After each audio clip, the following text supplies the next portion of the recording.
Ya Rabbi bil Mustafa baligh maqasidana waghfir lana ma madha ya wasi'al karami.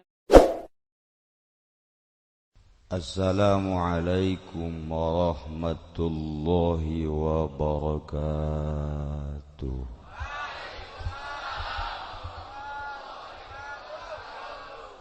Alhamdulillah wassalatu wassalamu ala rasulillah wa ala alihi wa sahbihi wa mawalah amma ba'du. Faqala Allah ta'ala fil Qur'anil Karim wa huwa asdaqul qailin. A'udzu billahi minasy syaithanir rajim. Bismillahirrahmanirrahim. Wa dzakir fa inna dzikra tanfa'ul mu'minin. Al-ayat. Langkung tipayun urang sami-sami nyanggakeun puja sinareng puji ka Gusti Allah anu Maha Suci. Parantos masihan tina rupa-rupa nikmat ka urang sadayana, terutama nikmat anu kacida pisan ageungna nyaeta nikmat iman sinareng Islam.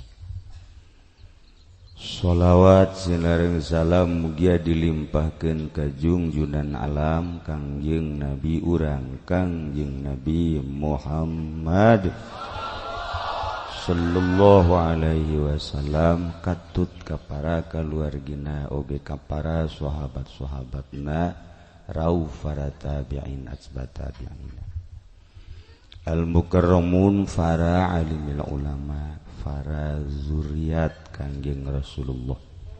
Alhamdulillah sababaraha habaib nu parantos ka ma'ruf tadi hadir di tengah-tengah urang.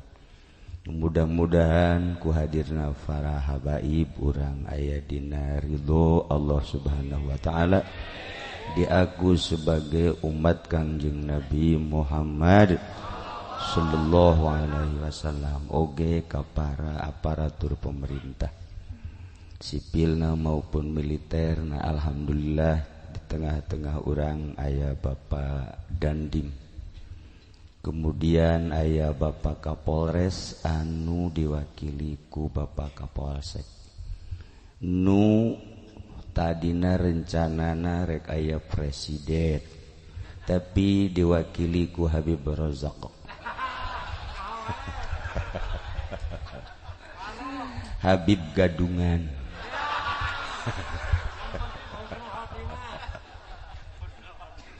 Para tamu alhamdulillah di Cikarang, kemudian di Bandung, kemudian di berbagai daerah nu hadir alhamdulillahirabbil alamin. Mudah-mudahan hadirna urang di dieu aya dina ridho jeung rahmat Allah Subhanahu wa taala. Kakurung ku lebaran minal aidina wal faizin. Mudah-mudahan urang aya dina kebahagiaan magfirah Allah Subhanahu wa taala. Para jamaah kaum muslimin wal muslimat rahimakumullah. Haul ayahanda anu kagenep belas, semakin tahun semakin meningkat. Padahal simkuring lain teu cinta ka almarhum ayahanda, cuman lantaran di urang aya haul sultan, jadi sangat disederhanakan. Maksudna nu mantek teu diundang, teu dibejaan, ulah rame teuing. Tapi ti asar jelema geus halaladir, magrib geus hese diuk.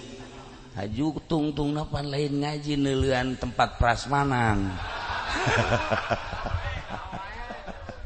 Iyalah akibatna. Tapi lantaran urang mantas diuji sebulan puasa atuh kakarak ti jam genep datang ka subuh mah eueuh karasan. Eueuh nanaon nyaho ngagoler bae. Alhamdulillah di dia aya Kiai Jamal. Ki Jamal teh ke onta. lamun nulis teh make alif Jamalun onta aya di dia alhamdulillahirabbil alamin jeung kiai-kiai fudoli berikut nu lain-lain ge alhamdulillah teu kudu disebutan kula loba jasa na ieulah berkat katarik ku almarhum almaghfurlah ayahanda. Jadi simkuring ge sabar kali ngomong kok ieu makin tahun makin rame makin tahun makin loba aju ti mimiti mencit kebo hiji 3 5 kuari jadi 8 kuari geus eueuh nanaonan lantaran aya nu 4 kali dahar geus eueuh masalah geus sakabagianana engke insyaallah. Jadi kuari non gara-garana maklumat bahwa engke di dieu disiapkeun, di jero ge disiapkeun, di imah kula ge disiapkeun. Habib Rozak teu meunang asup ka dieu ka ditu. Lantaran nya nama teu diondang. Para jamaah kaum muslimin wal muslimat rahimakumullah. Lamun urang nyaritakeun tentang pembahasan Tidandim nyana pemain negara sieun urang sebab nurut informasi manehanana bahwa perang sudah diambang pintu masyarakat ngadenge perang teh sieun kecuali santri mah eueuh kasieun la khaufun alaihim wala hum yahzanun nu mantak santri mah teh sieun eueuh kamelang susah kabeh ya eueuh kamelang paeh hayang ngopokona mah sebagian tapi sebagian mah sieun termasuk guruna kula sieun informasi ti Kapolres lebih sadis deui lebih dahsyat deui kuari mun urang ngadengikeun informasi ti polisi urang sieun mantak kula mere mau izoh mere peringatan ulah deukeut teuing ka Dandim jeung polisi maning ka kiai betiis ka Habib nyaritakeun sorga neraka we tiis lamun urang ngadengikeun Dandim perang atupan urang sapira boga pepletokan geus pohoan deui polisi atuh ngeunaheun nya nama bisa kelit bisa nembak ai urang. Nah, mana guys, wah mulai ti kuari ulah deket-deket. Geus ka kiai bae lah pokona mah. Tiis, kaki Fudoli mah panas pagon. Ki Jamal panas. Kiai nu tiis. Para jamaah kaum muslimin wal muslimat rahimakumullah, sekedar informasi mah tetap kudu ditampung sebab urang bangsa Indonesia. Tadi geus dibacakeun Indonesia Raya. Aya burung Garuda di jerona ketuhanan yang Maha Esa. Guru kula orang Jogja teu bisaeun esa esa. Ku kula ge sok diseungsarikeun, Bu. Ketuhanan yang Maha Esa, ketuhanan yang Maha Esa. Aing teh nyana nu salahnya. Teh urang Jogja teh bloon teh urang Jogja. Nah, teu bisaeun esa aja dah, Bang. Kedua kemanusiaan dan selanjutnya hati-hati di jero burung Garuda ternyata eta teh luar biasa eusina eta teh torikoh ahli ma'rifat. Lamun Malik Balkhi Turki menggambarkan buruk dengan kuda dan wajah wanita cantik yang dilukis di dalam kaca, Indonesia tidak ketinggalan oleh Malik Balkhi Turki.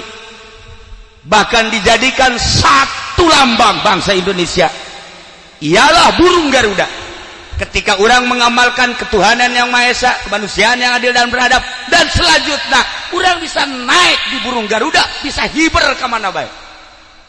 Saruan sebenarnya. Cuman anehna boro-boro masyarakat polisi nage teu nyahoeun. TNI nage teu nyahoeun. Bupati nage teu nyahoeun. Nah, belonannya na batan urang. Atuh kunaon kuari henteu pernah disuguhkeun eta burung Garuda. Tidak pernah lagi ada penataran ketuhanan yang Maha Esa. Anu ayat Tritunggal. Bloon kabehan. Ketuhanan yang Maha Esa. aji di majelis taklim, aji coba di toko-toko, aji coba di toko mah ngan jigos kitu. Sia mah koh bae heran aing mah. Da ieu maka mulai ayeuna TNI, polisi, Polri, kemudian kiai, habib, masyarakat coba kurang diaji di ketuhanan yang Maha Esa nu aya di jero burung Garuda. Kemudian kemanusiaan yang adil dan beradab. Di jerona aya satu pohon yang rindang, kemudian aya bintang, kemudian aya kapas dan lain-lain sebagainya. Ieu kuari bangsa Indonesia lupa. Poho kuari. Anak kula bae sakola lamun ditanyakeun burung Garuda Pancasila teu bisa. Habib ge tadi nyanyina salah. Atuh salah eta. Dia teu ngeunaheun cek kula mah atuh. Cak nyana ngan ngecili aing mah teu ngeunaheun. Tapi makna Indonesia Raya nu pentingnya Bib ya. Makna Indonesia Rayana urusan nyanyi-nyanyi nama tama pribadi-pribadina. Nah, dieusikeun di jero burung Garuda. Dilambangkeun sebagai lambang bangsa Indonesia. Bisa hiber burung Garuda. Masya Allah, ketika ente mengamalkan ketuhanan yang Maha Esa nu maha pangheulana dipacok tito.